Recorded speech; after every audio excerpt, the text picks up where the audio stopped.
సాంఖ్య యోగము ఈ రెండవ అధ్యాయం యొక్క పేరు.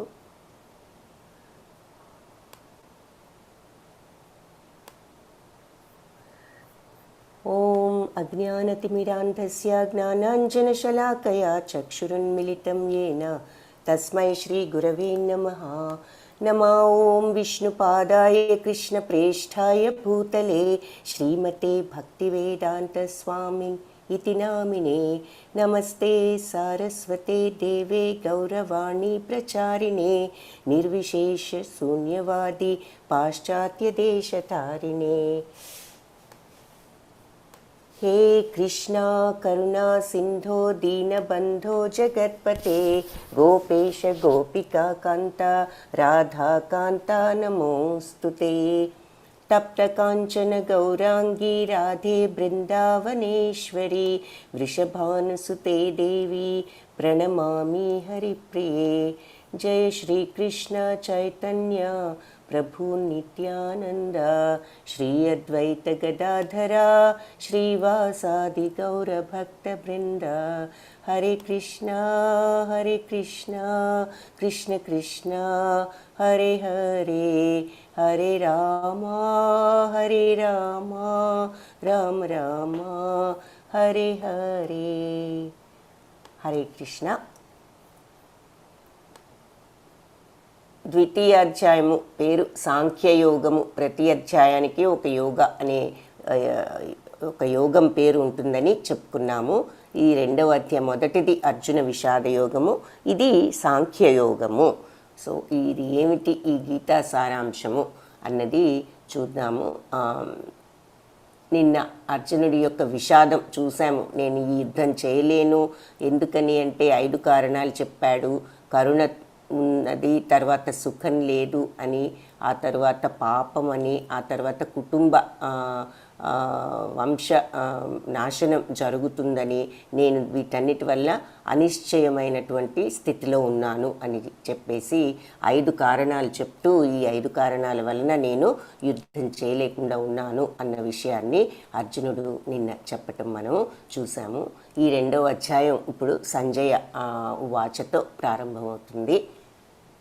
సంజయ ఉవాచ తం తథా కృపయావిష్టామశ్రుపూర్ణాకులే క్షణం విషిదంతం ఇదం వాక్యం ఉవాచ మధుసూదన. సో సంజయుడు ఏమని చెప్పాడు అంటే, మనస్సు కృంగిన వాడై శోకతప్త హృదయంతో ఉన్నటువంటి ఈ అర్జునుణ్ణి నిన్న మనం చూడటం జరిగింది. కంటి నిండా నీరు నిండి ఉన్న అర్జునుడిని చూసి ఈ శ్రీకృష్ణుడు ఈ విధంగా పలికారు అని చెప్పి సంజయుడు ధృతరాష్ట్రుడికి చెప్తున్నారు. శ్రీ భగవానువాచ కుతస్త్వాకష్మలమిదం విషమే సముపస్థితం అనార్యజుష్టం అస్వర్గ్యం అకీర్తికరమర్జున. అర్జున, ఇలాంటి క్లిష్ట సమయంలో నీకు ఇలాంటి బుద్ధి ఎందుకు కలిగింది అని చెప్తూ శ్రీ భగవానుడు ప్రశ్నిస్తున్నారు. అనార్యజుష్టం అస్వర్గ్యం, ఇది ఆర్యులకు గౌరవకరమైన విషయము కాదు. అస్వర్గ్యం, నీకు ఉన్నత లోకాలు కూడా రావు. అకీర్తికరం, నీకు కీర్తికరం కూడా కాదు, అప్రతిష్టకరం అర్జున అంటూ భగవంతుడు అర్జునుడికి మొట్టమొదటగా చెప్పిన విషయం ఇది. సో ఇలాంటి సమయంలో నీకు ఈ బుద్ధి కలగటం ఏమిటి? ఇది గౌరవనీయులైన వ్యక్తికి, అనార్యులు అంటే ఆర్యులు కాని వాళ్ళకి, గౌరవనీయమైనటువంటి వ్యక్తికి తగని పని.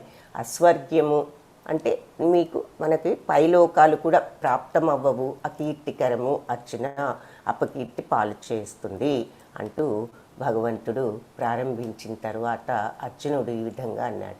అర్జున ఉవాచ కథం భీష్మం అహం సంఖ్యే ద్రోణం చ మధుసూదన ఇషుభి ప్రతియోత్స్యామి పూజార్హావరిసూదన. అర్జునుడు ఏమన్నాడు? శత్రు సంహార మధుసూదన, పూజార్హులైన భీష్మ ద్రోణాదులను బాణాలతో నేను ఎలా కొట్టగలను అని ఇషుభి ప్రతియోత్స్యామి పూజార్హ వరిసూదన. సో నా బాణాలతో నేను వీళ్ళను ఏ రకంగా వధించగలను అంటూ ప్రశ్నించారు.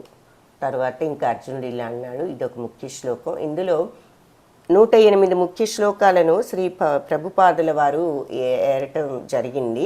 అన్ని శ్లోకాలు కూడా ముఖ్యమే, కాకపోతే ఇంకా మనకు గుర్తుపెట్టుకోవాల్సినవి ఇంకా అంటే అన్నీ గుర్తుపెట్టుకోలేకపోయినా ఇంకా ఇంతవరకైనా గుర్తుపెట్టుకుంటే మంచిది అనే ఉద్దేశంతో కొన్నిటిని ఏరటం జరిగింది. అవి 108 అలా మొత్తం మీద 700 శ్లోకాల్లో 108 శ్లోకాలను ఆయన ముఖ్య శ్లోకాలుగా గుర్తించారు. వాటిల్లో ఇది కూడా ఒకటి. కార్పణ్య దోషోపహత స్వభావా పృచ్ఛామి త్వాం ధర్మ సమూఢచేత యచ్రేయస్యాన్నిశ్చితం బ్రూహి తన్మే శిష్యస్తేహం షాధి మాం త్వాం ప్రపన్నం. కార్పణ్య దోషోపహత స్వభావ అంటే ఈ మమకారం అనేటటువంటి దోషంతో నేను ఇప్పుడు ఆ స్వభావంతో నేను పృచ్ఛామిత్వాం ధర్మ సమ్మూఢ చేత, నా కర్తవ్యమేమిటో మర్చిపోయి నేను ఈ మోహంలో పడిపోయి శాంతిని కోల్పోయాను. కాబట్టి ధర్మ సమ్మూఢ చేత నా డ్యూటీ ఏమిటో నాకు తెలియని స్థితిలో ఒక మోహంలో పడిపోయాను. యచ్రేయస్యాన్నిశ్చితం బ్రూహి తన్మే. సో ఏది శ్రేయస్కరమో నాకు నిశ్చయంగా నువ్వే చెప్పవలసింది. నిజంగా ఏది యచ్రేయస్యాన్ నిశ్చితం, ఏది నిజమైన శ్రేయస్సో బ్రూహి తన్మే నువ్వే నాకు చెప్పాలి. శిష్యస్తేహం షాధి మాం త్వాం ప్రపన్నం. నేను నీ శిష్యుణ్ణి. శిష్యస్తే అహం, అహం అంటే నేను నీ శిష్యుణ్ణి. షాధి మాం త్వాం ప్రపన్నం అంటే చెప్పు నాకు నువ్వు దయచేసి, ప్రపన్నం శరణాగతుడు శరణు వేడుతూ అడుగుతున్నాను అంటూ అర్జునుడు ఇలా పలికాడనమాట. ఈ మమకార దోషంతో నేను శాంతి అనేది కోల్పోయి ఏమి చెయ్యాలో తెలియనటువంటి అయోమయ పరిస్థితిలో పడిపోయాను. కాబట్టి ఏది శ్రేయస్కరం నాకు ఈ స్థితిలో అన్నది నువ్వే చెప్పాలి. నేను నీ శిష్యుడిని, నిన్ను శరణు వేడుతూ నేను నిన్ను అడుగుతున్నాను, నువ్వు నాకు చెప్పు అంటూ అర్జునుడు అన్నాడు. అప్పుడు సంజయుడు ఈ విధంగా మళ్ళీ వర్ణిస్తున్నాడు. సంజయ ఉవాచ ఏవముక్త్వా ఋషికేశం గుడాకేశ పరంతప నయోత్స్య ఇతి గోవిందా ముక్త్వా తూష్ణీం బభూవః. సంజయుడు ఏమన్నాడు? శత్రువులను తప్పింపజేసే అర్జునుడు శ్రీకృష్ణుడితో, ఓ గోవిందా నేను యుద్ధం చేయను అని చెప్పి మౌనంగా ఉండిపోయాడు అని చెప్పేసి సంజయుడు ఈ విషయం చెప్పి, ఏది నువ్వే నాకు, నేను నిన్ను శరణు వేడుతున్నాను, నేనేం చెయ్యాలి అన్న విషయాన్ని నువ్వే నాకు చెప్పు అంటూ మౌనంగా ఉండిపోయాడు అని చెప్పి చెప్తున్నాడు. అంటే ఋషికేశం అంటే నిన్న చెప్పుకున్నాం, ఇంద్రియాలను నియంత్రించేవాడు అని చెప్పేసి శ్రీకృష్ణుడు. గుడాకేశ అంటే తమో గుణాన్ని జయించినటువంటి వాడు, ఇక్కడ అర్జునుడు అజ్ఞానాన్ని జయించిన వాడు అని కూడా నిన్న చెప్పుకున్నాము. ఓ గోవింద నేను యుద్ధం చెయ్యను, నయోత్సైతి గోవింద ఇది నేను చెయ్యను గోవింద, ముక్త్వా తీష్ణం బభూవః అంటూ మౌనంగా ఉండిపోయాడు అని చెప్పేసి సంజయుడు ఇక్కడ వర్ణిస్తున్నాడు.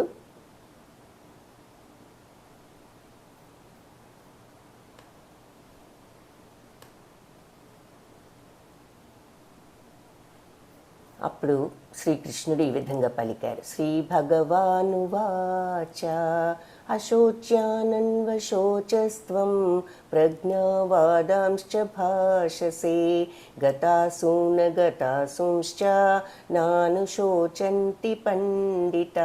ఈ రెండవ అధ్యాయము చాలా ముఖ్యమైన అధ్యాయం. ఎందుకు అంటే ఇంతకుముందు చెప్పినట్లుగానే గీతా సారాంశం అంతా కూడా ఇందులో ఇమిడి ఉన్నది కాబట్టి ఇది ఒక పెద్ద అధ్యాయం కూడా, ఎక్కువ శ్లోకాలు కూడా ఉంటాయి. అందుచేత ఆ తరువాత అంత విషయం అంతా కూడా మనకి ఇందులో క్లుప్తంగా తెలుస్తుంది. ఇదే విషయాన్ని ముందు ముందు ఇంకా వివరంగా చూస్తాము.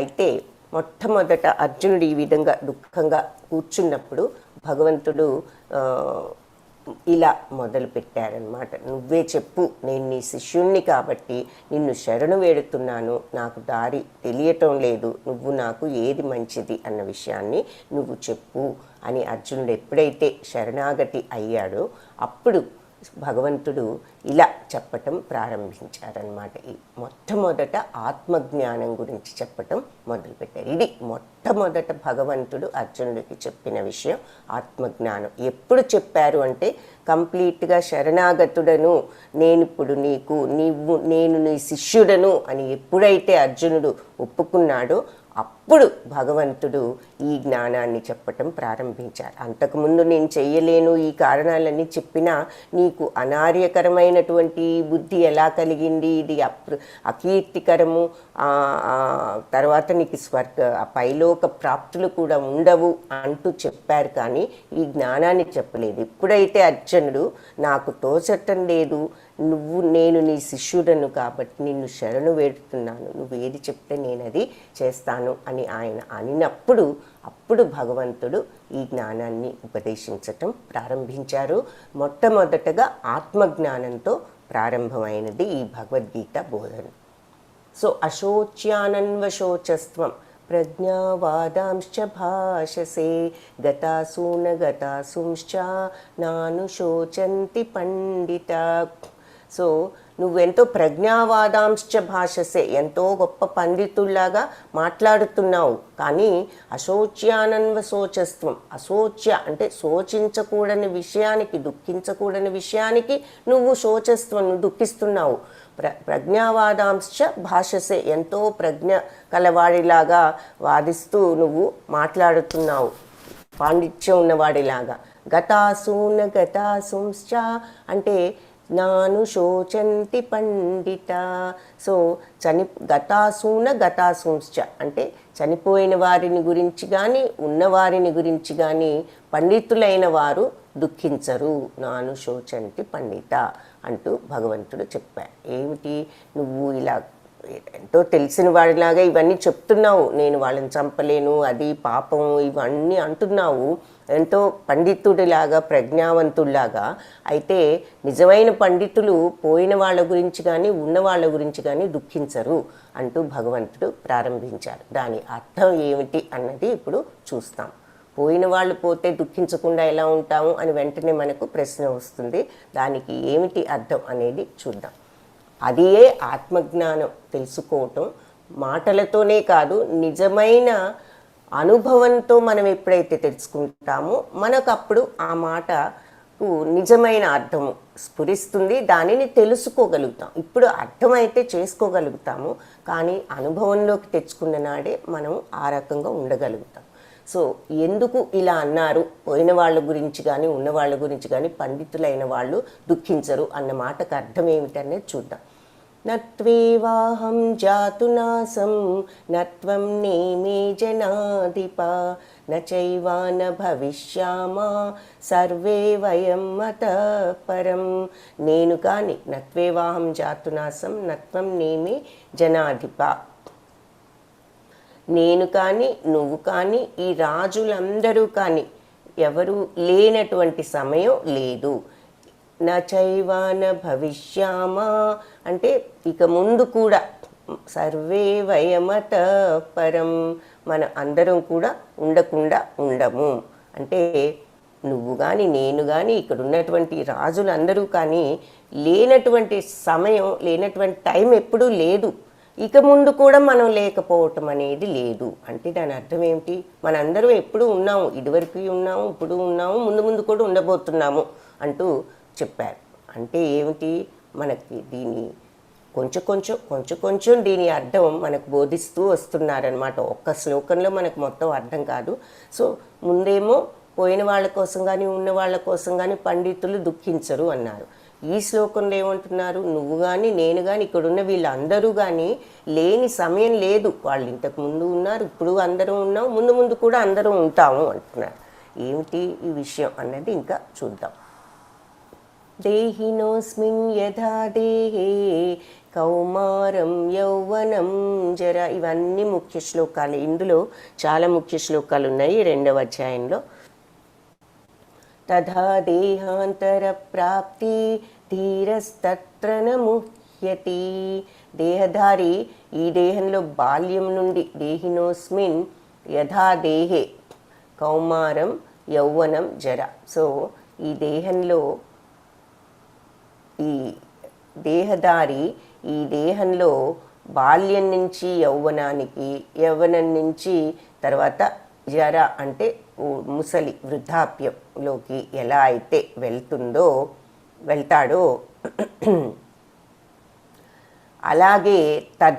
అలాగే దేహాంతర ప్రాప్తి అంటే మన దేహాన్ని వదిలిన తర్వాత ధీరస్తత్రన ముహ్యతి, మన ఆత్మ కూడా ఒకదానిలో నుంచి వేరే శరీరంలోకి వెళ్తుంది. ఈ విషయం తెలిసిన ధీరస్తత్రన ముహ్యతి, ఈ విషయం తెలిసినటువంటి వివేకవంతులు నా ముహ్యతి, దీని గురించి ఆందోళన చెందరు, కలవరపడరు అంటూ చెప్తున్నారు. సో ఎలా అయితే మన దేహం కౌమారం నుంచి యవ్వనానికి, యవ్వనం నుంచి వృద్ధాప్యానికి వెళ్తూ ఉంటుందో అది మనందరికీ తెలుసు. దేహం పుట్టినప్పుడు ఎలా ఉంటుంది, పెరుగుతూ వస్తాము, చివరికి పెద్దవాళ్ళం అవుతాము, ఆ తర్వాత వృద్ధాప్యం వస్తుంది. ఇవన్నీ ఈ దశలన్నిట్లో మన దేహం ఏ రకంగా మారుతూ ఉంటుంది అన్నది మనందరికీ కూడా తెలిసిన విషయమే. అదే రకంగా దేహినోస్మిన్, ఈ దేహధారి లోపల ఉన్నటువంటి, దేహం లోపల ఉన్నటువంటి దేహధారి తథా దేహాంతర ప్రాప్తి, ఈ దేహం అంతమైన తరువాత వేరే దేహంలోకి వెళ్తుంది. ధీరస్తత్రన ముహ్యతి, ఈ విషయం తెలిసిన వివేకవంతులు నా ముహ్యతి, ఆందోళన పడరు, కలవరపడరు అని చెప్తున్నారు. సో ఒక్కసారి అర్థాన్ని పూర్తిగా చూద్దాము. దేహధారి ఈ దేహంలో బాల్యం నుండి యవ్వనానికి, దాని తర్వాత ముసలితనానికి అంటే వృద్ధాప్యానికి క్రమంగా ఎలా అయితే మన దేహం సాగుతుందో అదేవిధంగా మరణానంతరం జీవాత్మ, మనలో ఉన్నటువంటి ఆత్మ మరి యొక్క దేహంలోనికి ప్రవేశిస్తుంది. ఆత్మ అన్న మాటను ఇక్కడ ప్రవేశపెడుతున్నారు మొట్టమొదటగా. అంటే మనము ఈ దేహమే కాదు, లోపల ఒక ఆత్మ అన్నది ఉన్నది అన్న విషయాన్ని మొట్టమొదటగా మనం ఇక్కడ తెలుసుకుంటున్నాం అన్నమాట. వివేకవంతులు ఈ విషయంలో ఆందోళన పడరు. ఎందుకు, మన శరీరాన్ని వదులుతున్నాము కానీ ఆత్మ అనేది ఎక్కడికి వెళ్ళట్లా, ఈ దేహం వదిలి ఇంకొక దేహాన్ని తీసుకుంటుంది. అందుకని వివేకవంతులు ఈ విషయం గురించి కలవరపడరు. సో మొట్టమొదటి పాఠం ఏమిటి ఈ భగవద్గీతలో అంటే, మనము ఈ దేహమేనా కాదు, ఈ దేహం లోపల ఉన్నటువంటి ఆత్మ ఒకటి ఉన్నది, అది తెలుసుకో. ఆ ఆత్మ ఎటువంటిది, ఈ దేహం పోయినప్పటికీ కూడా ఆత్మ ఎక్కడికి ఏమీ కూడా అవ్వదు, అది వేరే శరీరంలోకి ప్రవేశిస్తుంది, ఇంకొక దేహంలోకి ప్రవేశిస్తుంది. అయితే ఈ శరీరం అనేది మనకు నిత్యం కాదు. ఈ శరీరం అనేది ఎందుకు, దేంతో తయారు చేయబడింది, పంచభూతాలతో తయారు చేయబడింది. ఏది, భూమి, అగ్ని, నీరు, వాయువు, ఆకాశము, వాయువు, భూమి, ఈ 5 కూడా పంచభూతాలు. మన శరీరము ఈ పంచభూతాలతో తయారు చేయబడినది. సో ఇక్కడ కొంచెం జాగ్రత్తగా వినండి, ఇది ఇంపార్టెంట్ విషయం. ఈ ప్రపంచంలో, ఈ విశ్వంలో ఏదైనా సరే కంటికి కనపడేది ఆకారము అనేది ఉంటే, ఈ ఆకారంతో చేసినది ఏదైనా సరే, కదిలేది కదలనిది జీవాలు మనందరం కదులుతాము, ఆ పక్షులు, జంతువులు ఇవన్నీ కూడా కదులుతూ ఉంటాయి. ఇవి జీవాలు. ఇవే కాకుండా చెట్లు ఉంటాయి, వాటికి జీవం ఉంది. సో ఇవన్నీ కదిలేవి కదలనివి అన్నీ కూడా ఆకారం అనేది ఉన్న ప్రతిదీ కూడా ఈ పంచభూతాలతో తయారు చేయబడినది. సో మన దేహం కూడా ఆకారం ఉన్నది కాబట్టి మనం కూడా ఈ పంచభూతాలతో తయారు చేయబడ్డాం. కానీ మనము ఒట్టి దేహం కాదు, ఇక్కడ చూస్తే ఈ దేహం లోపల ఉన్నటువంటి ఆత్మ. అందుకే మనము ఇప్పుడు ఇక్కడ ఉన్నటువంటి ఈ కుర్రవాడి బొమ్మ చూస్తున్నాము. మనము ఇవన్నీ ఏమిటి, కళ్ళు, చెవులు, ముక్కు, చేతులు, కాళ్ళు ఇవన్నీ ఉన్నాయి. అయితే మనం ఉన్నామంటే ఇవి ఏమిటి అంటే నా చెయ్యి అంటాం, అంతేకాని నేను చెయ్యి అను, నేను కాలు అను. సో నా యొక్క చెయ్యి ఎవరు, ఆ నా అనేది ఎవరు అంటే అది లోపల ఉన్నటువంటి ఆత్మ అని మనం ఇక్కడ తెలుసుకోవాల్సినటువంటి విషయం. అలాగే ఉదాహరణకు కారు, డ్రైవరు ఇవన్నీ చూపిస్తున్నారు. అంటే ఈ కారు పైకి కనిపించేది మన దేహం లాంటిది, కానీ లోపల ఉన్న డ్రైవర్ లేనిదే ఆ కారు ఏమీ చేయలేదు, ఎక్కడికి కూడా వెళ్ళలేదు. సో ఆత్మ అనేది అటువంటిది. ఆత్మ లేకపోతే శరీరానికి ఉపయోగం లేదు, విలువ లేదు. ఆత్మ ఉన్నంతకాలం ఆ శరీరం మనకు ఉపయోగంగా ఉంటుంది. ఆ శరీరం ఏనాడైతే నిరుపయోగం అవుతుందో ఆత్మ వేరొక శరీరంలోకి ప్రవేశిస్తుంది. ఇక్కడ మనకు పంజరంలో పక్షి చూపిస్తున్నారు. సో పంజరం మన బాడీ అనుకుంటే లోపల ఉన్నటువంటి పక్షి మన ఆత్మ. సో పంజరాన్ని మనము ఇక్కడ ఒక పక్షితో బాడీతో కంపేర్ చేస్తున్నారు. సో అది ఇక్కడ ముఖ్యంగా ఆత్మ విషయం మనం మొట్టమొదటిసారిగా ఇక్కడ తెలుసుకోవటం జరిగింది. సో నెక్స్ట్ ఏం చెప్తున్నారో చూద్దాం. మాత్రా స్పర్శాస్తు కౌంతేయ శీతోష్ణ సుఖ దుఃఖద. సో ఈ ఆత్మజ్ఞానం అనేది 2.11 నుంచి 2.30వ శ్లోకం వరకు ఆత్మ గురించే చెప్పటం జరిగిందనమాట. చాలా ముఖ్యమైనటువంటి భాగం ఇది ఈ అధ్యాయంలో.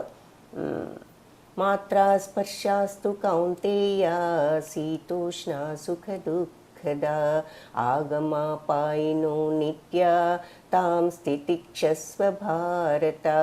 సో కౌంతేయ అంటే కుంతిపుత్ర అంటే అర్జున, సుఖ దుఃఖాలు తాత్కాలికంగా కలగటం, కాలక్రమంలో పోవటం ఎలా ఉంటుంది అంటే శీతోష్ణ సుఖ దుఃఖద.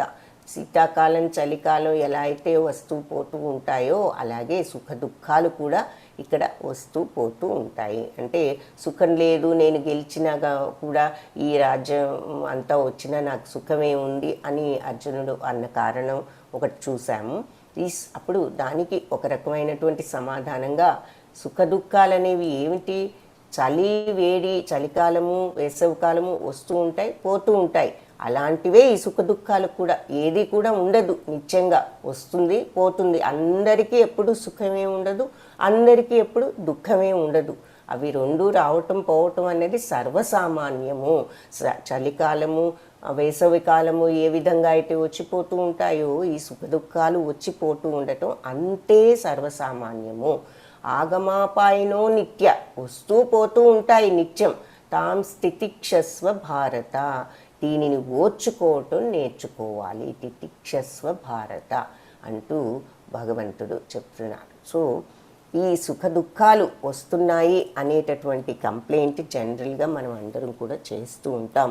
సో ఈ భగవద్గీతలో మనకి నిత్య జీవితంలో ఏ రకంగా విషయాలను తట్టుకోవాలి, నిన్నే మనకు ఒక ప్రశ్న కూడా వచ్చింది, ఎలా మనము దాన్ని తట్టుకోవాలి, భగవద్గీతకు దానికి రిలేషన్ ఏమిటంటే రిలేషన్ ఏమీ లేదు. రిలేషన్ అంటే అసలు భగవద్గీత మనకు జీవన విధానం ఎలా ఉండాలి అనేది భగవంతుడు మనకు చెప్తారు. ఇందులో మనం ముందు ఇంకా చూస్తాము. అది ఏ రకంగా ఈ సుఖ దుఃఖాలు అనేవి వస్తూ పోతూ ఉండటం సర్వసామాన్యం అన్నది కూడా ఇక్కడ చూస్తున్నాము. అంతా సుఖమే కావాలి అంటూ ప్రార్థించటం అనేది కూడా మనం చేస్తాము. కానీ మనం ముఖ్యంగా తెలుసుకోవాల్సింది ఏమిటి అంటే ఏదైనా వచ్చినా తట్టుకునేటటువంటి శక్తి ఉంటే ఏది వచ్చినా కూడా మనము తట్టుకోగలుగుతాము.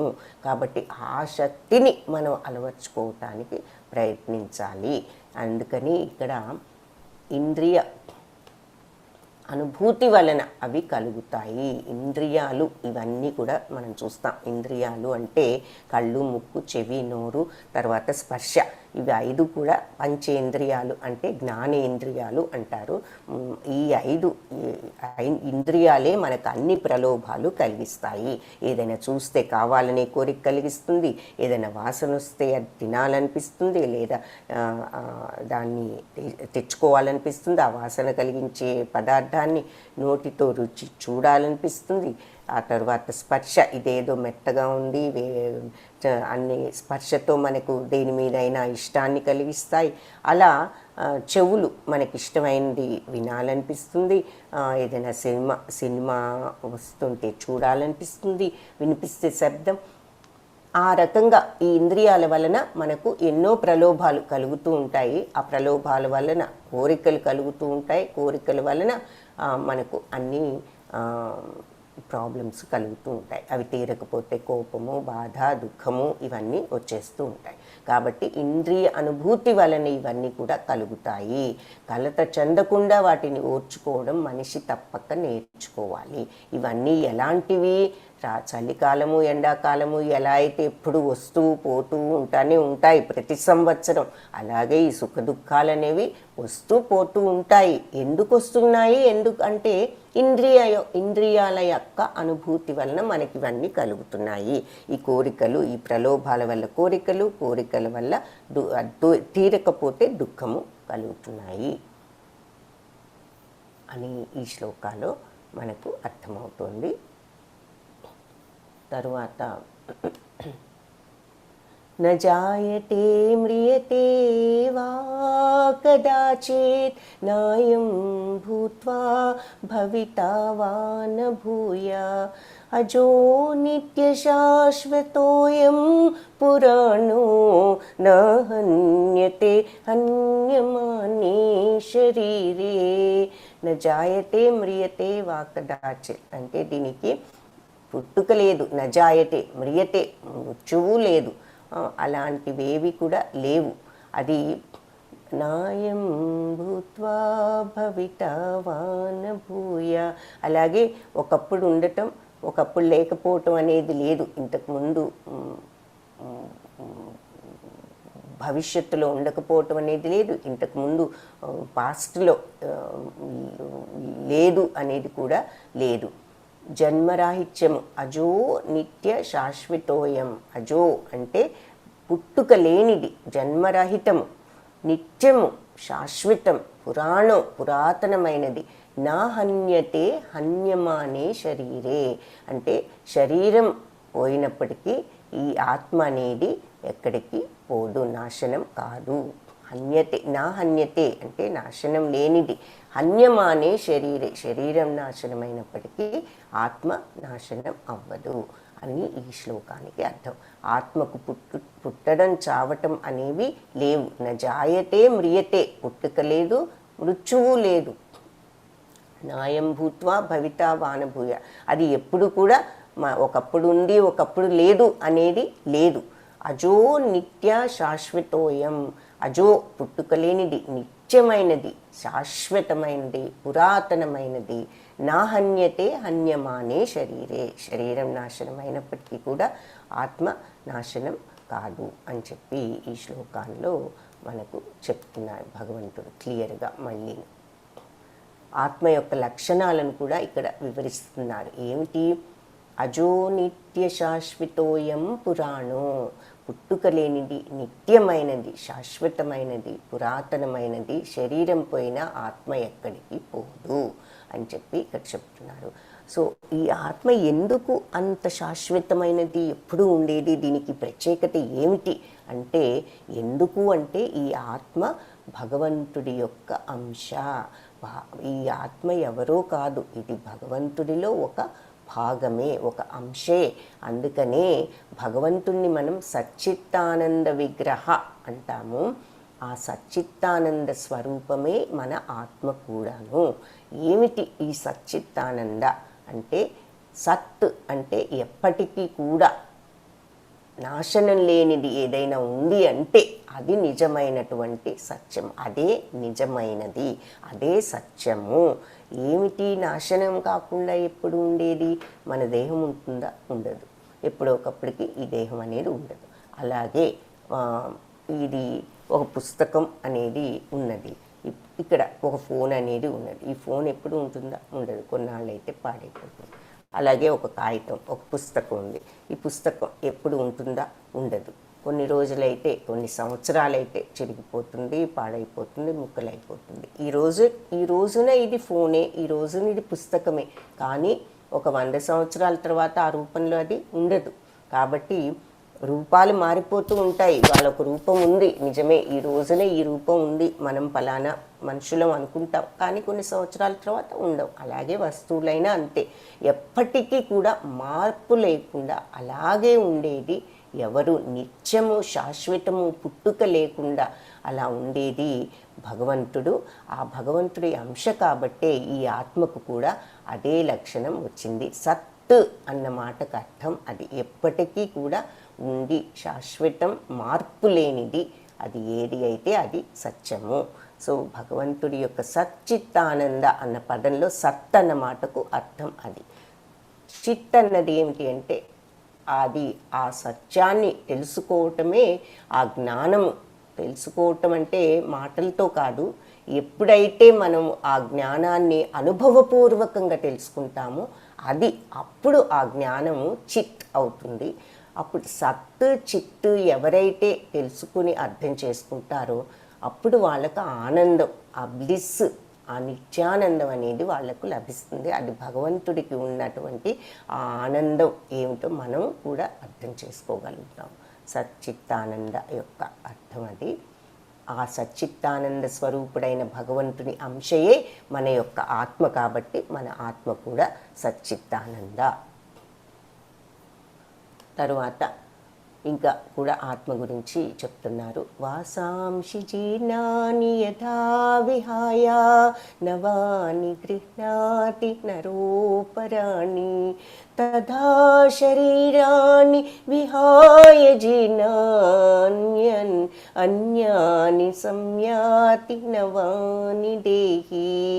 మనిషి చిరిగిపోయిన పాటబట్టలు, వాసాంశి జీర్ణాన్ని యథావిహాయ, చిరిగిపోయినటువంటి పాత బట్టలను తీసివేసి నవాని గృహ్ణాతి నరోపరాణి, కొత్త బట్టలు ఎలా అయితే వేసుకుంటామో మనందరం మనుషులం, తథా ఆ రకంగా శరీరాన్ని, ఆత్మ కూడా ఈ విహాయ జీర్ణాన్య, ఈ జీర్ణమైనటువంటి శరీరాన్ని వదిలేసి అన్యాని సంయాతి నవాని దేహి, వేరే కొత్త శరీరాన్ని స్వీకరిస్తుంది ఈ ఆత్మ అని చెప్తున్నారు. సో పాత బట్టలను తీసి కొత్త బట్టలు ఎలా అయితే వేసుకుంటామో మన ఆత్మ కూడా పాత ఈ కృషించిన శరీరాన్ని వదిలిపెట్టి వేరొక శరీరాన్ని స్వీకరిస్తుంది. ఇక్కడ ఈ చిత్రంలో మనం చూస్తున్నాం.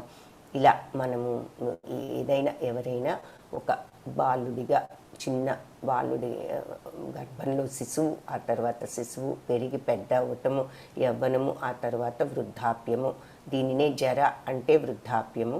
ఇదంతా అయిన తర్వాత ఆ శరీరం పోవటం, ఆ తర్వాత మళ్ళీ వేరే శరీరంలోకి ఈ రకంగా వచ్చి మనం ఇదవటం చూస్తున్నాము. సో ఇక్కడ ముఖ్యమైన పాయింట్ ఏమిటంటే ఆత్మకు చావు అనేది లేదు.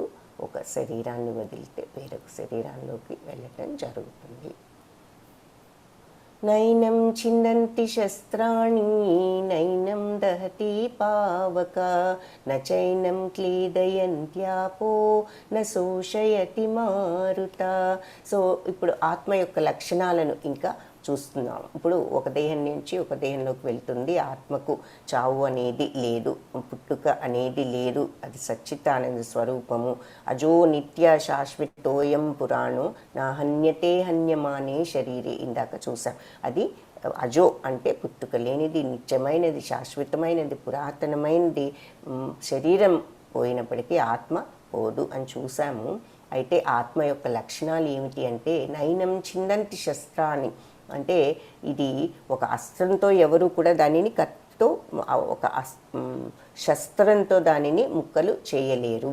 నైనం దహతి పావక అంటే ఇక్కడ పావక అంటే అగ్నితో ఎవరు కూడా దానిని దహించలేరు. నచైనం క్లేదయంతి ఆపో, ఆపో అంటే నీరు, నీటితో ఎవరు కూడా దానిని తడపలేరు. శోషయతి మారుత అంటే మారుత అంటే గాలి, వాయువుతో ఎవరు కూడా దానిని ఆరబెట్టలేరు కూడాను. సో ఎవరు ఆయుధంతో ముక్కలు చేయలేరు, ఎవరు అగ్నితో దహించలేరు, ఎవరు నీటితో దానిని తడపలేరు, అలాగే ఎవరు వాయువు కూడా దానిని ఆర్పటం అనేది చేయలేరు, ఆరబెట్టడం అనేది. సో ఆత్మను ఎవరు ఏమి కూడా చెయ్యలేరు, వీటన్నిటికీ కూడా అతీతమైనది అని చెప్పి ఇక్కడ ఆత్మని గురించి చెప్తున్నారు. జాతస్య హి ధ్రువో మృత్యు ధ్రువం జన్మామృతస్య చ తస్మాద్ అపరిహార్యార్థే నత్వం శోచితుమర్హసి. సో జాతస్య హి ధ్రువో మృత్యు, పుట్టినవాడికి తప్పనిసరి మృత్యువు. ధ్రువం జన్మ మృతస్య చ, మరణిస్తే మళ్ళీ జన్మ రావటం అనేది కూడా గ్యారంటీయే. తర్వాత తస్మాత్ అపరిహార్యేతే నత్వం శోచితుం అర్హసి, కాబట్టి ఈ అనివార్యమైన దానికోసం అంటే తప్పనిసరి ఎలాగూ జరిగే దానికోసం నువ్వు శోకించవద్దు అని చెప్పేసి చెప్తున్నారు. అంటే పుట్టినవాడికి మరణం తప్పదు, మరణించిన వాడు మళ్ళీ పుట్టక తప్పదు. కాబట్టి ఈ అనివార్యమైన దానికోసం, ఈ తప్పనిసరిగా జరిగే దానికోసం నువ్వు దుఃఖించవద్దు. దేహి నిత్యమవధ్యోయం దేహే సర్వస్య భారత తస్మాత్ సర్వాణి భూతాని నత్వం శోచితుమర్హసి. సో దేహి నిత్యం అవధ్యోయం దేహే సర్వస్య భారత, అన్ని దేహాలలో ఉండే ఆత్మకు చావనేది లేదు. సో అందరిలోనూ ఆత్మ అనేది ఉంది, కానీ ఆ ఆత్మకు చావనేది లేదు. తస్మాత్ సర్వాణి భూతాని, కాబట్టి ఈ ప్రాణులందరి గురించి నత్వం శోచితుం అర్హసి, నీవు దుఃఖించాల్సిన అవసరం లేదు. అన్ని దేహాలలోనూ ఉండే ఆత్మకు చావు అనేది లేదు, అందువల్ల ఈ ప్రాణుల గురించి నీవు దుఃఖించాల్సిన అవసరం లేదు. నేను ఏదో చంపుతాను అని అంటూ దుఃఖిస్తున్నారు, కాబట్టి ఈ విషయాన్ని బోధించటం ప్రారంభించారు. విషయాన్ని ఇంతకుముందు ఎవరికి మనకి తెలియని జ్ఞానాన్ని ఇక్కడ భగవంతుడు అర్జునుడికి బోధిస్తున్నారు. అయితే మనం ఇందాక చూసాము, ఇది ఒక పంజరము, దానిలో ఉన్నటువంటి పక్షి దేహము, తర్వాత ఆత్మ అనుకున్నాం. అయితే పంజరం దేహాన్ని శుభ్రం చేస్తున్నారు ఇక్కడ, పంజరాన్ని. అయితే పక్షికి సరి అయినటువంటి పోషణ ఏమిటి అంటే, పంజరం మన దేహాన్ని శుభ్రం చేసుకుని మన ఆత్మను మనం పట్టించుకోకుండా ఉంటే ఎలాగో, కాబట్టి మన ఆత్మకు ఆహారం ఏమిటి అని చూస్తే ఫుడ్ ఫర్ సోల్ అని ఇంగ్లీష్లో ఒక ఎక్స్ప్రెషన్ ఉంది. అది అంటే మన ఆత్మని ఏ రకంగా మనము చక్కగా పోషించుకోవాలి అంటే భగవన్నామ స్మరణతో మనము పోషించుకోవాలి. హరేర్నామ అంటే భగవంతుడి యొక్క నామాన్ని మనము పలికితే, జపిస్తే అది మన ఆత్మకు పోషణ. That is the only process of self realization or concentration or meditation.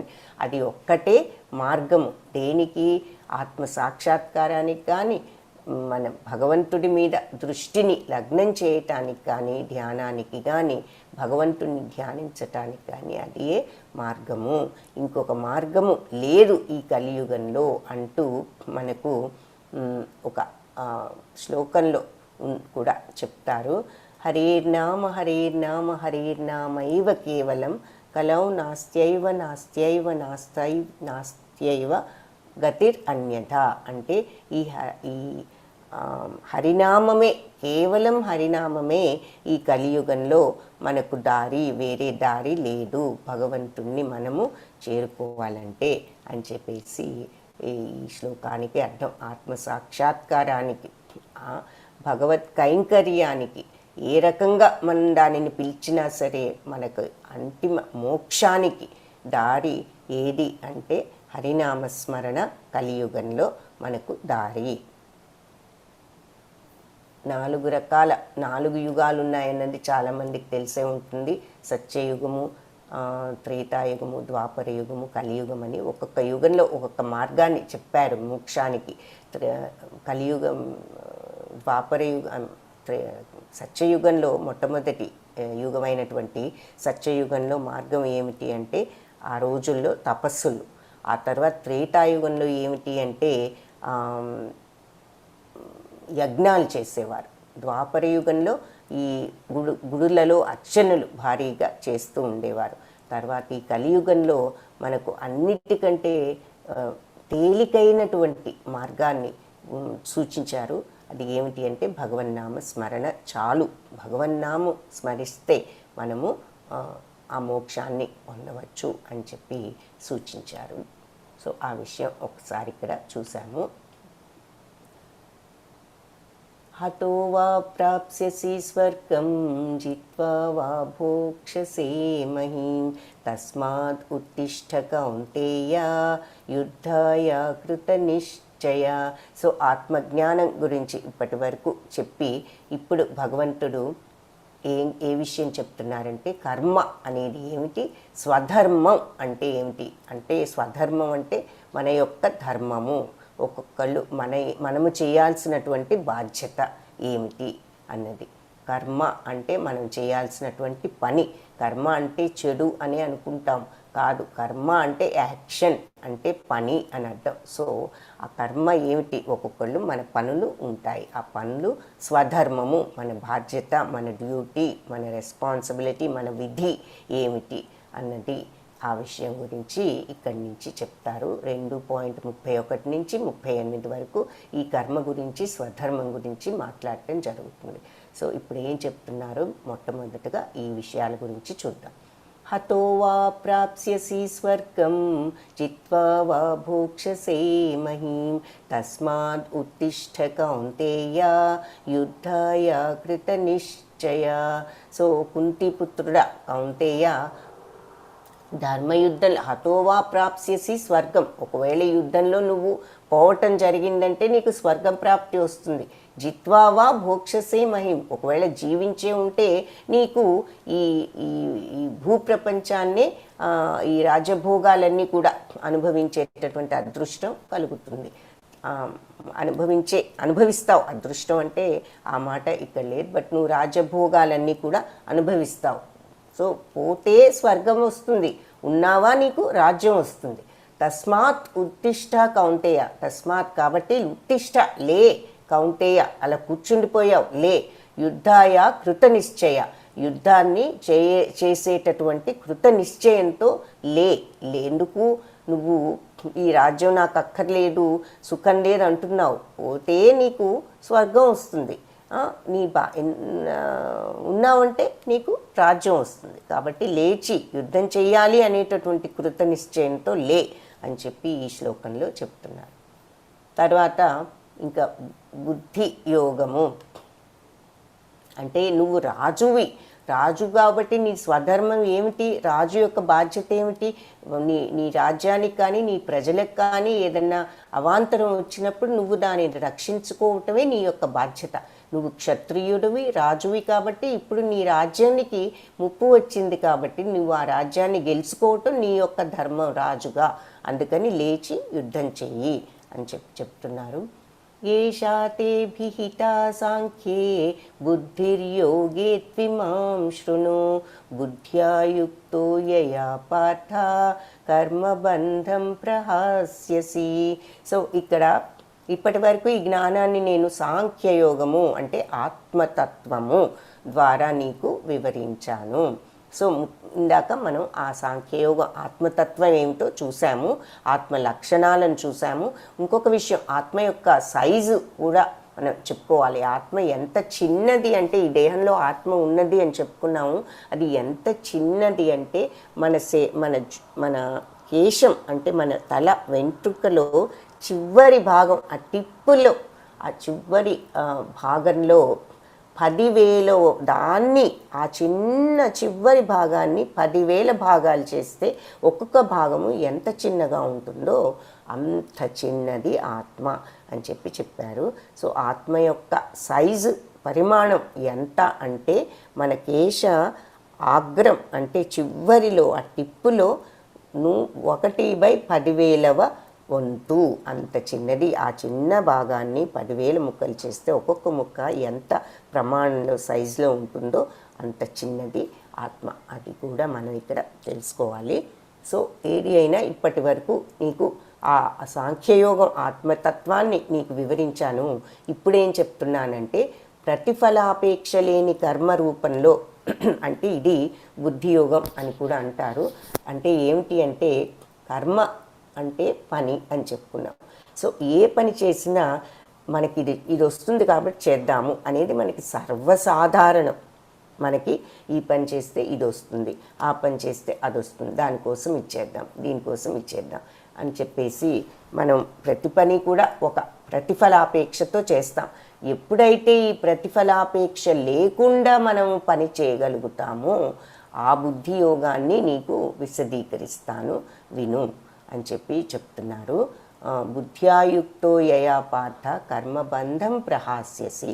అలాంటి అవగాహనతో పనిచేస్తే, ఎలాంటి అవగాహన? ప్రతిఫలం కోసం కాకుండా ప్రతిఫలాపేక్ష లేకుండా పని చేస్తే అప్పుడు నువ్వు ఈ కర్మబంధాల నుంచి విముక్తుడవవుతావు అని చెప్పి చెప్తున్నారు. ప్రతిఫలాపేక్ష లేకుండా పని చేయటం ఏమిటి? మనం ఏ పని చేసినా ఏదైనా ప్రతిఫలం కోసమే కదా చేస్తాము అన్నది వెంటనే మనకి వచ్చేటటువంటి డౌట్. దానికి ఇంకొంచెం మన ఆలోచన విధానాన్ని మార్చుకోవాలి. అది ఏమిటి అన్నది చూద్దాము. నేహాభిక్రమనాశోస్తి ప్రత్యవాయో న విద్యతే. సో అది ఏమిటి అంటే ఏ పని చేసినా భగవంతుడి యొక్క తృప్తి కోసం చేయాలి. ఇది క్లుప్తంగా చూస్తున్నాము 2వ అధ్యాయంలో. ప్రతిఫలాపేక్ష లేకుండా పని చేయాలి అంతవరకు చూసాం. అది విషయం. ఏమిటి, దాన్ని ఎలా చేయాలి అన్నది ముందు ముందు వివరంగా ఇంకా మనం చూస్తాం. వచ్చే అధ్యాయంలో కర్మయోగంతో ప్రారంభమవుతుంది 3వ అధ్యాయం. సో అది చూస్తాము. అంటే భగవత్ తృప్తి కోసం ఏది చేసినా చేయాలి. ఎక్కువ ముందుకు వెళ్ళిపోవటం నాకు ఇష్టం లేదు. ఇక్కడితో ఈ విషయం ఆగుదాం. ఎందుకంటే రేపు ఎల్లుండి ఆ విషయాలను మనం ముందు ముందు ఇంకా వివరంగా చూస్తాము. సో ఇప్పుడు ఏం చెప్తున్నారు అంటే నేహాభిక్రమనాశోస్తి ప్రత్యవాయో న విద్యతే స్వల్పమప్యస్య ధర్మస్య త్రాయతే మహతో భయాత్. సో ఎప్పుడైతే ఈ ధర్మ మార్గంలో మనము పని చేయగలుగుతామో, ఆ ధర్మ మార్గంలో ఉంటే గనక ఈ కర్మయోగాన్ని ప్రారంభించి ఏమని మనము ప్రతిఫలాపేక్ష లేకుండా చేయటానికి కర్మను మన ఎంతసేపు ఏదో ఆశిస్తూ ప్రతిఫలం మీద దృష్టి పెట్టి చేయటం కాకుండా ప్రతిఫలాపేక్ష మీద దృష్టి లేకుండా కర్మ మాత్రం బాగా ఆచరించాలని కర్మ మీదే ఫోకస్ చేసి దృష్టిని పెట్టి మనం ఆ కర్మను సరిగ్గా చేయగలిగితే, అలా చేయటానికి ప్రయత్నించినా సరే పూర్తిగా మనం ఆ విషయంలో సక్సెస్ఫుల్ అవ్వలేకపోయినా కూడా ప్రయత్నం వరకైనా చేస్తే, అంటే ఈ కర్మయోగము అనేది అంటే ఏమిటి అంటే ప్రతిఫలాపేక్ష లేకుండా కర్మ చేయగలగటము. ఈ కర్మయోగాన్ని ప్రారంభించి పూర్తిగా చేయలేకపోయినా పర్వాలేదు, వృధా పోదు. ఎందుకు? స్వల్పమప్యస్య ధర్మస్య త్రాయతో మహతో భయాత్. కొంచెమైనా సరే ఆ ధర్మ మార్గంలో ఉంటే నీకు మహాభయ త్రాయతే మహతో భయాత్, విడుదలవుతాం మనం ఆ మహాభయాన్నించి. ఆ దారుణమైన భయం నుండి మనిషిని కాపాడుతుంది. ఈ కర్మయోగం ప్రారంభించి పూర్తి చేయలేకపోయినా వృధాగా పోదు, దోషం లేదు. ఈ మార్గాన్ని కొంచెం స్వల్పమప్యస్య ధర్మస్య, ఈ ధర్మ మార్గంలో మనం కొంచెమైనా సరే వెళ్తే ఈ దారుణమైన త్రాయతే మహతో భయాత్, దారుణమైన భయం నుంచి మనిషిని కాపాడుతుంది అని చెప్పి చెప్తున్నారు.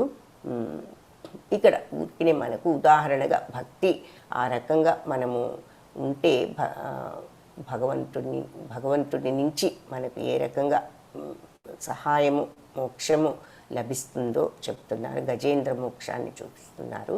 గజేంద్రుడి పాదం ఆ మసలి నోట్లో ఇరుక్కున్నప్పుడు చివరకు భగవంతుడిని తలుచుకుని గజేంద్రుడు చేసిన ప్రార్థనకు ఆయన వచ్చి ఈ గజేంద్రుని రక్షించటం అనేది ఈ చిత్రంలో చూస్తున్నాం. వ్యవసాయాత్మికా బుద్ధి ఏకేహ కురు నందన బహుశాఖా హి అనంతాశ్చ బుద్ధయో వ్యవసాయినాం. సో ఎవరైతే ఈ భక్తి మార్గంలో నిశ్చయాత్మకంగా ఉన్న వారి బుద్ధి స్థిరంగా ఉంటుంది. బహుశాఖా హి అనంతాశ్చ అంటే రకరకాలుగా వెళ్తూ ఉంటే స్థిర సంకల్పం లేకుండా బుద్ధయో వ్యవసాయనం అలాంటి బుద్ధి అన్ని వైపులా ఉంటూ రకరకాల మార్గంలో ఉన్న వాళ్లకు ఆలోచనలు పరిపరి విధాల బహుశాఖాహి ఎన్నో విధాలుగా వెళ్తూ ఉంటాయి అని చెప్పేసి ఈ శ్లోకంలో చెప్తున్నారు. అంటే భగవంతుడి మీద మనకు మనస్సు లగ్నం చేయాలి అంటే ఒక రకమైనటువంటి కాన్సన్ట్రేషన్, ఫోకస్ ఉండాలి. వ్యవసాయాత్మిక బుద్ధి ఏకేహ కురునందన. సో వాళ్ళ బుద్ధి స్థిరంగా ఉండాలి, ఫోకస్ అనేది ఉండాలి. ఆ భగవంతుడి మీద ఆ ఫోకస్ అనేది లేకపోతే మనకు ఈ భక్తి మార్గంలో వెళ్ళటానికి అంత సులభం కాదు అని ఇక్కడ చెప్తున్నారు. ఉదాహరణకు ఇక్కడ అర్జునుడు, ద్రోణుడు తర్వాత చిన్నప్పుడు విలువిద్య నేర్పించేటప్పుడు ఆ పక్షి అనే బొమ్మ పెట్టి దాని కన్ను మీద కొట్టాలి అంటే అందరూ శిష్యులంతా కూడా ఏం కనిపిస్తోంది అంటే అన్నీ కనిపిస్తున్నాయి, చెట్లు, తర్వాత ఆకులు, అవన్నీ పక్షి అన్నీ కనిపిస్తున్నాయి అంటే అర్జునుడు ఒక్కడు మాత్రం నాకు పక్షి కన్ను తప్ప వేరే ఏది కనిపించటం లేదు అని చెప్తాడు. అతను ఆ రకంగా చూడబట్టే ఆ కాన్సన్ట్రేషన్, ఫోకస్తో ఆ పక్షి కన్ను మీదే అతను కొట్టగలిగాడు. సో అటువంటి ధారణ, అటువంటి ఫోకస్ అవసరము భక్తి మార్గానికి అని చెప్తున్నారు. మనం ఈ జపము హరే కృష్ణ అంటూ భగవన్నామాన్ని స్మరిస్తే మనకు ఆ ధారణ శక్తి కలుగుతుంది అన్నది కూడా ఇక్కడ మనం తెలుసుకోవచ్చు. ఆ తర్వాత 54 నుంచి 72 శ్లోకాల వరకు స్థిత ప్రజ్ఞత అనే విషయం గురించి భగవంతుడు వివరించారు. ఏమిటి స్థిత ప్రజ్ఞత అంటే అన్నది చూద్దాం. సో మొదట ఆత్మజ్ఞానము, ఆ తర్వాత కర్మ స్వధర్మం గురించి కొద్దిగా చెప్పారు. ఆ తరువాత అంటే నీ డ్యూటీ ఏమిటో నువ్వు చేయాలి, నేను చంపుతున్నాను అనుకోకు, నువ్వు రాజువు, క్షత్రియుడు కాబట్టి నీ బాధ్యత యుద్ధం చేసి నీ రాజ్యాన్ని నువ్వు సంరక్షించుకోవటం, అది స్వధర్మం. ఏదైనా స్వధర్మం అనేది నీ డ్యూటీ ఏదైతే నువ్వు అది చెయ్యాలి అని ఇక్కడ ఆ విషయం చెప్పారు. ఆ తరువాత బుద్ధియోగం అంటే ప్రతిఫలాపేక్ష లేకుండా కర్మ చేయటం అన్న విషయాన్ని అలా కంప్లీట్గా అలా చేయలేకపోయినా నీ ప్రయత్నం వరకైనా నువ్వు నిజాయితీగా చేస్తే నీకు ఈ మహాభయాల నుంచి నీకు విముక్తి కలుగుతుంది అంటూ చెప్పారు. ఆ తర్వాత ఇలా భగవంతుడి మీద ఏదైనా మనము చెయ్యాలి అంటే కాన్సన్ట్రేషన్, ఫోకస్ అనేది ముఖ్యము అన్న విషయం కూడా ఇక్కడ చెప్పారు. ఆ ఫోకస్ అనేది లేకపోతే బుద్ధి పలు విధాల వెళ్తుంది, ఏది కూడా సాధించలేము అంటూ ఇక్కడ విషయాన్ని చెప్పారు. కాబట్టి నువ్వు కూడా ఇక్కడ ఇవన్నీ ఆలోచించకుండా నీ డ్యూటీ ఏమిటో నువ్వు ఇప్పుడు చేయటం అనేది నువ్వు చేయాలి అంటూ అది ఒక ఉదాహరణగా తీసుకోవచ్చు. బట్ విషయం ఏమిటి అంటే ఏదైనా చేయాలి అంటే నిశ్చయాత్మకమైన బుద్ధి స్థిరంగా ఉండాలి అనేది ముఖ్యము. తరువాత స్థిత ప్రజ్ఞత అన్న విషయానికి వచ్చారు. స్థిత ప్రజ్ఞత అంటే ఏమిటి? యదా సంహరతే చాయం కూర్మోంగానీవ సర్వశ ఇంద్రియాణీంద్రియార్థేభ్య తస్య ప్రజ్ఞా ప్రతిష్ఠిత. తాబేలు ఎలా అయితే అవయవాలన్నీ తన యొక్క ఆ షల్ చిప్ప లోపలికి ఎలా అయితే తీసుకువెళ్ళగలుగుతుందో ముడిచేసుకుని, అలాగే ఈ సర్వ విధాల ఈ విషయ సుఖాలు అంటే మనకి కనిపించే ఈ భౌతిక ప్రపంచంలో మన ఇంద్రియాలను ప్రలోభ పెట్టేటటువంటి ఈ బాహ్య ఈ ప్రాకృతికమైనటువంటి సుఖాలు, విషయ సుఖాల నుండి ఈ ఇంద్రియాలను మళ్లించిన వాడు స్థితప్రజ్ఞుడు అవుతాడు. ఇది తాబేలు ఎలా అయితే ఈ అవయవాలన్నీ లోపల పెట్టేసుకుంటుందో దాని లోపల మన ఇంద్రియాలు, కళ్ళు, ముక్కు, చెవులు ఇవన్నీ మన ప్రలోభాలకు గురవుతూ మనల్ని అది కావాలి ఇది కావాలని ప్రతి నిమిషం కూడా మనం ఇంద్రియ ప్రలోభానికి గురి అవుతూ ఉంటాము.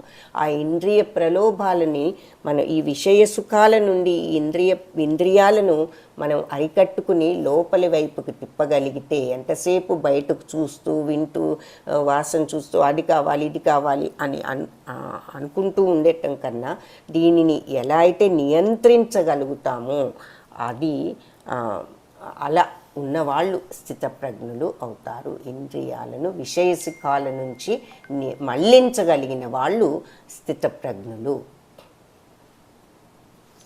ఇంకా కూడా స్థితప్రజ్ఞుల గురించి చెప్తున్నారు. ధ్యాయతో విషయాన్ పుంస సంగస్తేషూపజాయతే సంగాత్ సంజాయతే కామా కామాత్ క్రోధోభిజాయతే.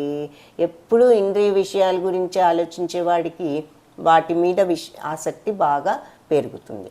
అంతే కదా, మనం ఏ విషయం ఆలోచించామంటే దాని మీదే మనకు ఇంట్రెస్ట్ పెరుగుతుంది. ఉదాహరణకు మనం షాప్కి వెళ్తాం, అక్కడ ఏదో ఒకటి చూస్తాము, దాని మీద ఇది బాగుంది అనుకుంటాం, ఇంటికి వస్తాము, లేదంటే అక్కడే ఆలోచిస్తూ ఉంటాం, ఇది చాలా బాగుంది ఇది చాలా బాగుంది ఇది చాలా బాగుంది ఎంత బాగుంది, అటు తిప్పుతాం ఇటు తిప్పుతాం అన్నీ చూస్తాము, 10 రకాలుగా దానిని 10 కోణాల నుంచి చూస్తాం. చూసిన కొద్దికి అది ఎంతో అందంగా కనిపిస్తుంది. వెంటనే నెక్స్ట్ ఏం జరుగుతుంది? సంగాత్ సంజాయతే కామ. ఎప్పుడైతే ఈ ఆసక్తి కలిగిందో ఆలోచిస్తూ ఉంటామో దాని మీద మనకు ఆసక్తి కలుగుతుంది. ఆసక్తి కలిగిన తర్వాత అప్పుడేం జరుగుతుంది? కోరిక. సంగాత్ సంజాయతే కామ. ఈ ఆసక్తి వలన కోరిక కలుగుతుంది. అవునా? ఏమి కోరిక కలుగుతుంది? ఇది మనం కొనుక్కుంటే బాగుండు, చాలా బాగుంది చాలా బాగుంది అని ఆలోచిస్తూ ఉన్నాం గత 5 నిమిషాలుగా. వెంటనే దాని మీద మనకు ఆసక్తి కలుగుతుంది.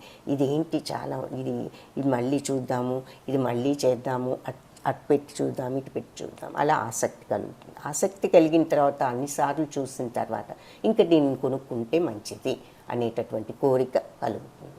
ఆ కోరిక కొనుక్కుందాము అని చూస్తే దాని ఖరీదు మన దగ్గర ఉన్న డబ్బు కన్నా ఎక్కువ ఉంది. అప్పుడు ఏమవుతుంది? వెంటనే ఒక రకమైనటువంటి దుఃఖం అనుకుంటాం. మనం దుఃఖం కాదు, ఒక రకమైన డిసప్పాయింట్మెంట్. అది ఎందుకు? అది ఒక రకమైనటువంటి కోపము. ఎప్పుడైతే కోరిక తీరలేదో మనసులో ఒక రకమైనటువంటి కోపం డెవలప్ అవటానికి అది ఈ కారణం, ఈ కోరికే కారణము అన్నది మనం ఇక్కడ అర్థం చేసుకోవాలి. సో అది ఈ శ్లోకంలో చెప్తున్నారు. ధ్యాయతే విషయాన్ పుంస అంటే ఆ విషయాలను, ఈ బయట కనపడే ఇంద్రియ విషయాలన్నమాట. అవన్నీ విషయం అంటే ఇక్కడ ఇంద్రియ ప్రలోభాలు, మన కంటికి కనిపించే ఇవన్నీ కూడా విషయాలు. ఏదైతే చూసి మన ఇంద్రియాలు ప్రలోభపడతాయో అవన్నీ కూడా విషయాలు అంటారు. సో ధ్యాయతో విషయాన్ని, ఇటువంటి విషయాలన్నీ ధ్యానిస్తూ కూర్చుంటే పుంస సంగస్తేషూపజాయతే, అప్పుడు మనకి వాటి మీద ఆసక్తి కలుగుతుంది. సంగాత్ సంజాయతే కామ. ఈ ఆసక్తి కలిగినప్పుడు ఏం జరుగుతుంది? కామం, కోరిక దాని మీద కలుగుతుంది. కామాత్ క్రోధోభిజాయతే. కామం కలిగిన వెంటనే, కోరిక కలిగిన వెంటనే క్రోధం కూడా కలుగుతుంది. అభిజాయతే, పుడుతుంది. సో ఈ కామం ఎప్పుడైతే పుడుతుందో కామంతో పాటే క్రోధం కూడా పుడుతుంది. ఆ తర్వాత ఏం జరుగుతుంది? క్రోధం పుట్టిన తర్వాత క్రోధోద్భవతి సమ్మోహ. క్రోధంలో నుంచి సమ్మోహం అంటే ఒకలాంటి మోహంలో పడిపోతాం అన్నమాట, ఒకలాంటి మాయలో. ఈ కోపం వలన ఒకలాంటి మాయ కమ్మిపోతుంది. సమ్మోహాత్ స్మృతి విభ్రమ. ఈ మాయ అనేది కమ్మిన తర్వాత స్మృతి కూడా విభ్రమ అంటే స్మృతి కూడా భ్రమించిపోతుంది అన్నమాట. తిన్నగా ఉండదు స్మృతి. స్మృతి భ్రంశాత్ బుద్ధినాశో. ఎప్పుడైతే ఆ స్మృతి కూడా సరిగ్గా లేదో అంటే మనకు ఒకలాంటి ఆ కోపంతో ఒకలాంటి మోహం లాంటిది కలిగి ఆ స్మృతి కూడా భ్రమించిపోయి, అలా భ్రమించిన సమయంలో ఏం జరుగుతుంది? బుద్ధి కూడా నశిస్తుంది. అంటే కోపం వచ్చినప్పుడు మనం చూస్తూ ఉంటాం, పిచ్చి కోపం వచ్చింది అంటూ ఉంటారు. అంటే ఆ వచ్చినప్పుడు మనిషి అర్థం లేకుండా ఎంత ప్రవర్తన అనేది, ఎంత చెయ్యకూడని విధంగా ఉంటుందో మనం కొన్నిసార్లు చూస్తూనే ఉంటాము. అది ఎందుకు ఆ పిచ్చి కోపము అనే మాటకు అర్థం ఏమిటి అంటే రీజనింగ్ కెపాసిటీ పోయింది. ఏది మంచి ఏది చెడు అని కూడా ఆ క్షణంలో ఆలోచించేటటువంటి మతిలో లేరు అని అర్థం. అంటే ఆ కోపంతో మతి భ్రమించటం అంటే ఏది మంచి ఏది చెడు, ఏ పని చేయకూడదు ఏ పని చేయొచ్చు అనేటటువంటి జ్ఞానం కూడా నశించటాన్ని ఇక్కడ స్మృతి విభ్రమ అన్న మాటతో మనకు చెప్తున్నారు. అలాంటి జ్ఞానం పోయినప్పుడు బుద్ధి పోయి వాళ్ళు ఏ రకంగా అయినా కూడా ప్రవర్తించేటటువంటి ప్రమాదం ఉన్నది. అలా బుద్ధినాశాత్ ప్రణశ్యతి, బుద్ధి పోయిందంటే మనిషే నశించటం. అంటే ఫిజికల్గా పోతాడని కాదు, ఏ పనైనా కూడా చేయటానికి దిగజారేటటువంటి ప్రమాదం ఉన్నది. అలా ఏ పాపపు పనైనా చేస్తే ఇంకా మనిషి నశించినట్లుగానే కదా అని దాని అర్థము. సో క్రోధం వలన వచ్చేటటువంటి ప్రమాదం ఏమిటో ఇక్కడ మనకు ఇలా వివరంగా దశలను వివరిస్తూ చెప్తున్నారనమాట. క్రోధోద్భవతి సమ్మోహ అంటే ఆ కోపంతో, ఆ పిచ్చి కోపంతో సమ్మోహం వచ్చి స్మృతి భ్రమ, ఆలోచన చేసేటటువంటి శక్తి కూడా కోల్పోయి ఆ బుద్ధిని కూడా కోల్పోయి చివరికి నాశనమయ్యే విధంగా ప్రవర్తిస్తారు అని చెప్తున్నారు. ఉదాహరణగా మనకు ఇక్కడ పిచ్చి కోపము అనే దానికి ఉదాహరణగా ఒక చిత్రాన్ని కూడా చూస్తున్నాం. సో అన్నిటికీ మొదట ఏమిటి కారణం? ఇంద్రియ విషయాలు. వాటిని చూసి ఆలోచనలు మొదలు పెడతాం. ఇది కనిపించింది, ఇది బాగుంది, ఇది కొనుక్కున్నాం, ఇది అని ఆసక్తి నుంచి మనకి కోరిక నుంచి అది తీరకపోతే కోపము, ఆ కోపం వచ్చేసరికి ఇంకా దానితో ఆలోచన శక్తి నశించి స్మృతి భ్రమించి బుద్ధి పోయి ఇలా పిచ్చిగా ప్రవర్తించటం అనేది జరుగుతుంది. ఆ కోపంలో ఎన్నో రకాల చెయ్యకూడని పనులు కూడా చేసే ప్రమాదం ఉన్నది. అది బుద్ధి నాశనం అయితే అలా మనం కూడా నశించిపోయేటటువంటి ప్రవర్తనను చేయగలము అని చెప్పేసి ఈ శ్లోకాల్లో చెప్తున్నారు.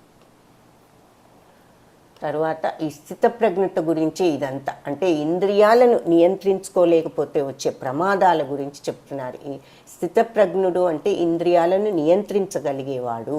ఇలా ఈ కోరికలకు విషయాలకు బానిసలు కాకుండా మనను ఈ రకమైన ప్రాక్టీస్ చేస్తే ఆ స్థితప్రజ్ఞత స్టేజ్లోకి వెళ్తాము. చేయకపోతే ఇంద్రియాలకు ప్రలోభపడితే మనం ఏ రకంగా పతనం అవ్వచ్చు అన్నది ఇక్కడ ఈ 2 శ్లోకాలలో మనము చూసాము. ఇక్కడ ఇంద్రియ ప్రలోభాలను చూపిస్తున్నారు. అంటే మనిషి ఏదైనా చూస్తే కావాలనుకోవటము, ఆ తర్వాత చెడు మార్గాలలో కూడా వెళ్ళటం, ఇవన్నీ కూడా ఇక్కడ చూపిస్తున్నారు. ఆ తర్వాత ఆ కోరికలు తీరకపోతే మనం ఏ రకంగా అయితే ప్రమాదంలో పడతామో, ఈ తప్పు మార్గంలోకి బుద్ధిని కోల్పోయి స్మృతి భ్రమించి బుద్ధి కోల్పోయి ఆ కోపంతో మనం ఎటువంటి చేయకూడని పనులు కూడా చేయవచ్చు అనేది చూపిస్తున్నారు. ఆ తరువాత అపూర్యమాణం అచలా ప్రతిష్టం సముద్రమాపా ప్రవిశంతి తద్వత్ కామాయం ప్రవిశంతి సర్వే సశాంతిమాప్నోతి న కామకామి. నిరంతరం నిండుతూ ఉన్నప్పటికీ చలించకుండా నిలిచిన సముద్రంలో నదీ జలాలు ఎలా ప్రవేశిస్తాయో అంటే ఎప్పుడు సముద్రం ఏంటి ఎప్పుడు నిండుగానే ఉంటుంది. అయినప్పటికీ కూడా ఈ నదులన్నీ వెళ్ళి కలుస్తూనే ఉన్నప్పటికీ కూడా ఎలా అయితే అన్నీ కూడా అబ్జార్బ్ చేసుకుంటూ ఆ నీటిని ఆ సముద్రం అలాగే ఉంటూనే ఉంటుంది. ఇవన్నీ వచ్చి కలుస్తున్నా కూడా అలాగే ఎవరైతే ఈ కామాలన్నీ కూడా తనలో తను లీనం చేసేసుకుని అణిచివేసుకోగలుగుతాడో అలాంటి వాడు శాంతిని పొందుతాడు. మా సముద్రంలోకి ఎన్నో నదులు వచ్చి కలుస్తున్నట్టుగా మనలో ఎన్ని కోరికలను కలుగుతున్నా ఆ కోరికలన్నిటినీ మనం సముద్రం ఎలా అయితే ఈ నీటినన్నిటినీ తీసుకుని అలా నిండుగా ప్రవహిస్తూనే ఉంటుందో మనం ఆ కోరికలు కలిగిన వాటిని అన్నిటినీ కూడా అణిచి పెట్టేసుకుని ఉండగలిగిన రోజున మనం శాంతిని పొందుతాము. భౌతిక సుఖాలకు బానిస అయిన వాడికి మోక్షం లేదు అని చెప్పేసి ఇక్కడ మనకు చెప్తున్నారు. సో ఇక్కడ ముఖ్యమైనది ఏమిటి అంటే ఆ స్థితప్రజ్ఞత ఉన్నవాళ్ళు ఈ రకమైనటువంటి అభ్యాసం చేసి వాళ్ళు విజయవంతం అయి ఉన్న వాళ్ళని స్థితప్రజ్ఞులు అంటారు. అంటే కోరికలను అణుచుకోగలగటం నేర్చుకోవాలి. కోరికలకు బానిసమయ్యామంటే మనకి మోక్షము కానీ సుఖం కానీ లేదు అని ఈ శ్లోకంలో చెప్తున్నారు. తర్వాత స్థితప్రజ్ఞ సమాధి 54 నుంచి 72వ శ్లోకం వరకు ఈ స్థితప్రజ్ఞత అనేది ఇంకా చెప్తున్నారు. ఏషా బ్రాహ్మీ స్థితి పాఠ నైనాం ప్రాప్య విముహ్యతి స్థిత్వా స్యామంతకాలేపి బ్రహ్మ నిర్వాణమృచ్చతి. సో ఎవరైతే ఈ రకంగా ఈ స్థితప్రజ్ఞత కోరికలను అణుచుకోవటం, ఇంద్రియాలను నిగ్రహించుకోవటం నేర్చుకోగలుగుతారో అది బ్రహ్మజ్ఞానం. ఇలా బ్రహ్మజ్ఞానం పొందిన వాడి దృష్టి ప్రపంచ విషయాల మీదకు మళ్ళీ మళ్ళదు. నిజంగా అది అవగాహన చేసుకున్న వాళ్లకు ఇక అప్పుడు కొంతకాలానికి వాళ్ళకి నిజంగానే ఈ ప్రపంచ విషయాల మీద వాళ్ళకి ఆసక్తి అనేది పోతుంది. ఇక వాళ్ళకు దాని మీద ఆసక్తి కలగదు. మరణ సమయంలో కూడా ఈ వివేకంతో స్థిరంగా ఉన్న వ్యక్తి జనన మరణ చక్రం నుంచి విముక్తి పొంది ఆ భగవంతుని దివ్యధామానికి చేరుకుంటాడు. సో ఈ స్థిత ప్రజ్ఞతను అలవర్చుకున్న వాళ్ళు తరువాత కూడా వాళ్లకు నిజంగా అలవర్చుకున్నప్పుడు తరువాత వాళ్ళు వేరే విషయాల మీద కూడా వాళ్ళకి ఎప్పటికీ ఆసక్తి కలగదు. ఇదే మెంటాలిటీతో ఇదే స్థితిలో మరణ సమయంలో కూడా ఉంటే ఇక వాళ్ళు జనన మరణ చక్రం నుంచి విముక్తి పొంది భగవద్ధామాన్ని చేరుకుంటారు అని ఈ శ్లోకాలో చెప్తున్నారు. అంటే స్థిత ప్రజ్ఞత యొక్క ఫైనల్ రిజల్ట్ ఏమిటి అన్నది ఇక్కడ చూసాం. సో ఈ కలియుగంలో మనకు ఈ స్థిత ప్రజ్ఞత కానీ లేదంటే భగవద్భక్తి కానీ ఏది కావాలన్నా కూడా భగవద్ధ్యానమే మనకు మోక్షానికి మార్గము అని చెప్పి మనకు సూచించారు. కలియుగంలో భగవద్నామాన్ని జపించటానికి మించిన మార్గం ఏది కూడా మోక్షానికి లేదు. సో ఈ కలియుగంలో మనకు అది హరేర్నామ హరేర్నామ హరేర్నామైవ కేవలం కలౌ నాస్త్యైవ గతి అన్యథ అని చూసాము మనం. సో ఈ ఇంకొకటి ముఖ్యంగా మనం ఈ చాప్టర్లో చదివిన విషయం ఏమిటి అంటే మనము ఈ శరీరం కాదు, మనము ఆత్మ. ఆ తర్వాత అన్నది మొట్టమొదటి చూసాము. తర్వాత సుఖ దుఃఖాలు అనేవి వస్తూ పోతూ ఆగమాపాయనో నిత్యాస్ అంటే ఏంటి, వస్తూ పోతూ ఉంటాయి నిత్యం. ఏమిటి, శీతోష్ణ సుఖ దుఃఖద అంటే చలి వేడి ఎలా అయితే ఎప్పుడు వస్తూ పోతూ ఉంటాయో సుఖ దుఃఖాలు కూడా వస్తూ పోతూ ఉంటాయి అన్నది మనం చూసాం. ఆ సుఖ దుఃఖాలను తట్టుకోగలిగినటువంటి శక్తిని తెచ్చుకోవాలి అని కూడా భగవంతుడు చెప్పారు. ఆ తర్వాత భగవంతుడికి మనము ఏ రకంగా అయితే శరణాగతి చేయాలో, ఎప్పుడైతే అర్జునుడు నేను నీ శిష్యుని నిన్ను శరణు వేడుతున్నాను అని అన్నిన వెంటనే భగవంతుడి భగవద్గీత జ్ఞానాన్ని బోధించటం ప్రారంభించారు. భగవంతుడికి శరణు వేడితే మనకు ఏది కావాలో ఆయనే చూసుకుంటారు. అది ముఖ్యము. మనము ఏ రకంగా మోక్ష మార్గాన్ని పొందాలి అంటే భగవన్నామాన్ని జపించాలి. హరే కృష్ణ అంటూ భగవంతుని జపిస్తూ be always chant Hare Krishna and be happy. Hare Krishna Krishna Krishna Hare Hare, Hare Rama Rama Rama Hare Hare. ఇది షోడశకం నామనం కైకల్మషనాశకం నాతః పరతరూపాయ సర్వవేదేషు దృశ్యతే. హరే కృష్ణ కృష్ణ కృష్ణ హరే హరే, హరే రామ రామ రామ హరే హరే. సో సకల వేదాలన్నీ వెతికిన కలియుగ విషపూరిత ప్రభావాలను రూపుమాపటానికి 16 పేర్లు కలిగిన హరే కృష్ణ మహామంత్ర జపము కన్నా తరోపాయము కానరాదు. కలిసంతరణ ఉపనిషత్తులో ఈ విషయాన్ని ఉదాహరించారు. కృష్ణం వందే జగద్గురుం. హరే కృష్ణ కృష్ణ కృష్ణ హరే హరే, హరే రామ రామ రామ హరే హరే. కృష్ణం వందే జగద్గురుం. హరే కృష్ణ. ఈరోజు